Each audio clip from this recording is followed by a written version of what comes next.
Assalamualaikum warahmatullahi wabarakatuh. Perkenalkan, nama saya Azhar Nadifa dengan NIM 24042017. Di sini saya akan mempresentasikan materi Sistem Hukum Indonesia tentang perkembangan hukum dalam dinamika perkembangan negara. Baik, di sini kita akan membahas 4 materi. Yang pertama yaitu hukum pembangunan dan kesejahteraan umum. Yang kedua, politik hukum. Yang ketiga, ada hierarki pembentukan undang-undang dasar. Yang keempat, ada proses pembentukan undang-undang dasar atau disebut juga dengan legal drafting. Baik, kita masuk kepada materi yang pertama yaitu hukum pembangunan. Hukum pembangunan merupakan seperangkat norma dan aturan yang mengatur proses pembangunan di suatu negara yang berfungsi untuk mencapai keadilan sosial, kesejahteraan masyarakat, dan keberlanjutan lingkungan. Hukum pembangunan diantaranya yaitu mendorong pertumbuhan ekonomi yang inklusif, menjamin perlindungan hak asasi manusia, menciptakan lingkungan yang kondusif untuk investasi, memfasilitasi partisipasi dalam masyarakat dan proses pembangunan. Namun, tokoh Mokhtar Kusuma Atmilijaya mengemukakan reaksi kegelisahan sang tokoh terkait peranan hukum yang menunjukkan kelesuan dalam pembangunan. Maka, hukum ini tidak cukup difungsikan untuk menjaga ketertiban kehidupan masyarakat.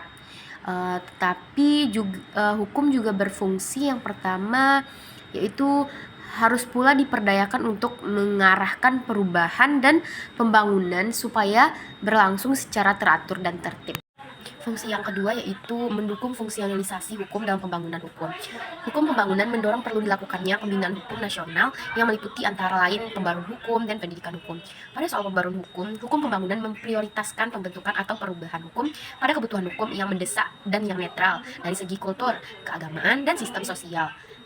Sembari menangguhkan dan membiarkan hukum yang sudah ada sekalipun plural karena tidak netral. Yang ketiga yaitu secara akademis, ditelisik dari aliran-aliran hukum yang selama ini dikenal, hukum pembangunan lebih dekat kepada sosiologikal jurisprudensi karena sama-sama mendorong fungsionalisasi hukum sebagai sarana pembaruan masyarakat atau pembangunan. Selanjutnya kita akan membahas kesejahteraan sebagai tujuan masyarakat. Nah, banyak istilah yang digunakan tetapi semuanya mengarah kepada kesejahteraan masyarakat. Para founding fathers negara kita menggunakan istilah adil dan makmur sebagaimana tertuang dalam alinea kedua pembukaan Undang-Undang Dasar Negara Republik Indonesia tahun 1945.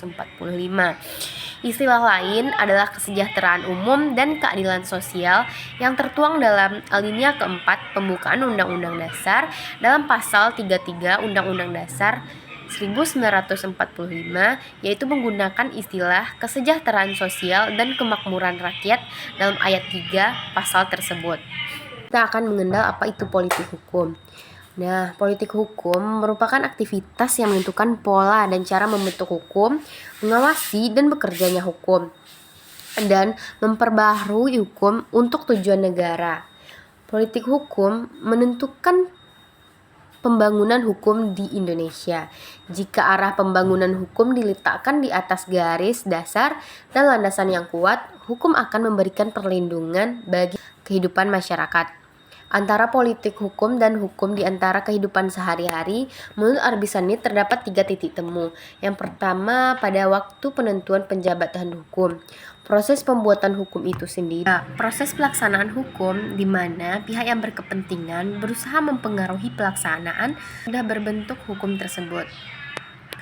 Baik, politik pembentukan hukum ini cakup yang pertama ada kebijaksanaan atau pembentukan perundang-undangan. Yang kedua ada kebijaksanaan pembentukan hukum jurisprudensi atau putusan hakim. Yang ketiga ada kebijaksanaan terhadap peraturan tidak tertulis. Baik, kita masuk kepada hierarki peraturan perundang-undangan. Hierarki peraturan perundang-undangan adalah sistem tata urutan hukum di Indonesia yang menentukan tingkat kepentingan dan kekuasaan peraturan hukum. Dalam sistem ini, aturan hukum memiliki tingkat keberlakuan yang berbeda-beda, dan aturan yang lebih tinggi mengatur aturan yang lebih rendah. Berdasarkan ketentuan Undang-Undang Nomor 12 Tahun 2011 tentang Peraturan Perundang-Undangan. Undang-undangan tunduk pada asas hierarki yang diartikan suatu peraturan perundang-undangan yang lebih rendah tidak boleh bertentangan dengan perundang-undangan yang lebih tinggi tingkatannya atau derajatnya.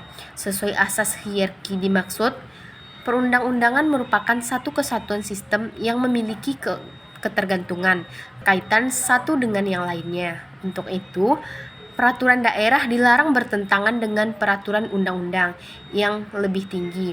Peraturan daerah harus didasarkan pada Pancasila yang merupakan sumber dari segala sumber hukum negara. Pasal 22 Undang-Undang Nomor 12 Tahun 2011. Dalam pasal 15 ayat 6 Undang-Undang Dasar 1945 yang menyatakan pemerintahan daerah berhak menetapkan peraturan daerah dan peraturan-peraturan lain untuk melaksanakan otonomi dan tugas pembantuan. Ketentuan konstitusi tersebut dipertegas dalam Undang-Undang Nomor 12 Tahun 2011 yang menyatakan jenis peraturan undang-undang nasional dalam hierarki paling sebagaimana ditentukan dalam pasal 7 Undang-Undang Dasar yang selengkapnya berbunyi, yaitu jenis dan hierarki peraturan perundang-undangan adalah sebagai berikut. Yang pertama ada Undang-Undang Dasar Negara Republik Indonesia tahun 1945. Di posisi kedua ada Ketetapan Majelis Permusyawaratan Rakyat. Selanjutnya Undang-Undang Peraturan Pemerintah pengganti Undang-Undang. Yang keempat ada peraturan pemerintah, yang kelima ada peraturan presiden, yang keenam ada peraturan daerah provinsi, dan yang terakhir ada peraturan daerah kabupaten atau kota. Adalah proses pembentukan peraturan perundang-undangan atau disebut juga dengan legal drafting. Legal drafting atau proses pembentukan perundang-undangan merupakan konsep dasar tentang penyusunan peraturan perundang-undangan yang berisi tentang naskah akademik, hasil kajian ilmiah, beserta naskah awal perundang-undangan yang diusulkan.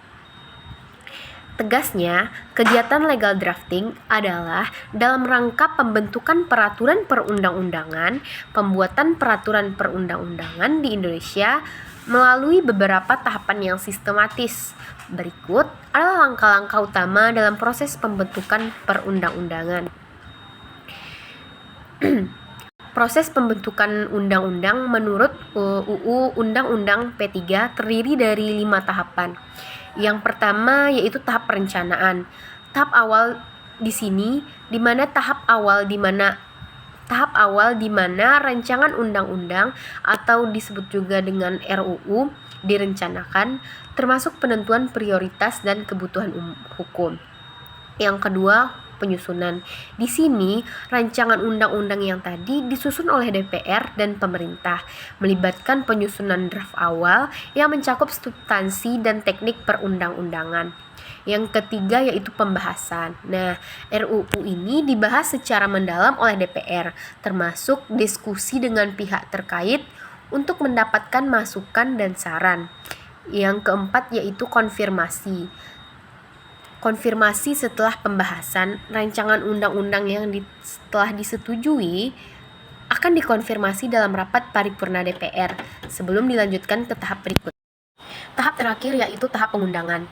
Tahap pengundangan adalah tahap akhir dalam proses pembentukan undang-undang, di mana rancangan undang-undang yang telah disetujui oleh DPR dan Presiden resmi diundangkan. Ini dilakukan dengan menempatkan undang-undang dalam lembaran negara Republik Indonesia atau dokumen resmi lainnya, sehingga undang-undang tersebut dapat diakses oleh publik dan mulai berlaku secara hukum.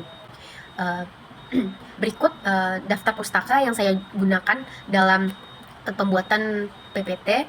Saya menggunakan beberapa jurnal. Baik, hanya itu presentasi dari saya. Mohon maaf jika ada kesalahan. Assalamualaikum warahmatullahi wabarakatuh.